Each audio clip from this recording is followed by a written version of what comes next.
99% of Samura's issues would be solved if he just communicated what's going on. Chihiro is standing right in front of him, begging to help him, and he's just like, no.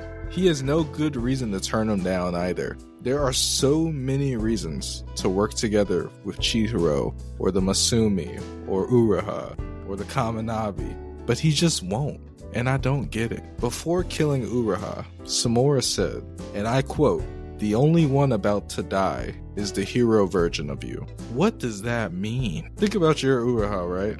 What does that mean? What is this guy talking about? Why are you talking in code? Am I talking to Samura, or am I talking to a poet? Who are you? To better show my point of how bad a communicator Samura is, I'm going to lay out every example, starting from the beginning, of him being a bad communicator. Inori, his ex-wife, described him as, quote, the worst, quote, hung up on the past, end quote, type of guy she would never want Iori to fall for. He didn't want to take care of his daughter while Inori was sick because he still hung up on him killing people in the war. Iori was getting bullied in school, and instead of talking it out with her, Samura ships her off to live with her aunt, Fresh Prince style. While talking to Yura, Samura thought, there's no point in life anyway when I cause nothing but misery for those closest to me.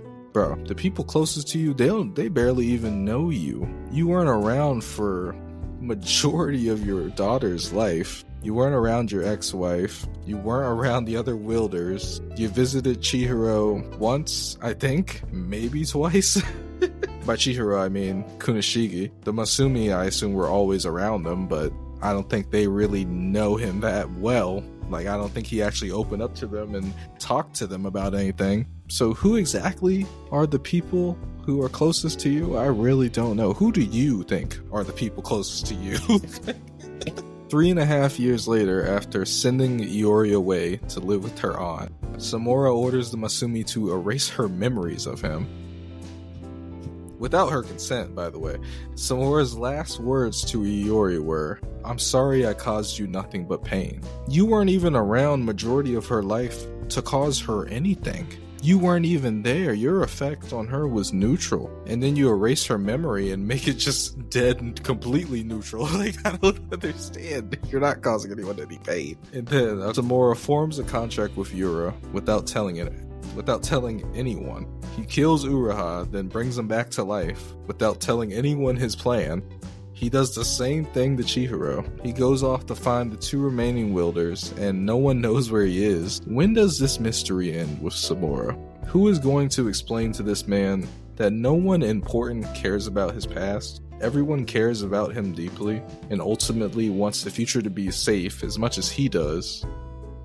I don't understand where this urge to be alone and such a mysterious person comes from. No one wants that. No one's asking for it. He's the only person pushing for this, and I don't get it. I understand having PTSD, feeling like a murderer. Okay, I don't understand these things. I've never been to war. But you know what I mean. Feeling like you failed people, etc. But he's just being ridiculous. I wonder how much of these events could have been avoided with a therapist, or maybe a Lexapro prescription. Anything. What years Kagurabachi take place? Like, I wonder how many of these things could have been solved if he just got some actual help.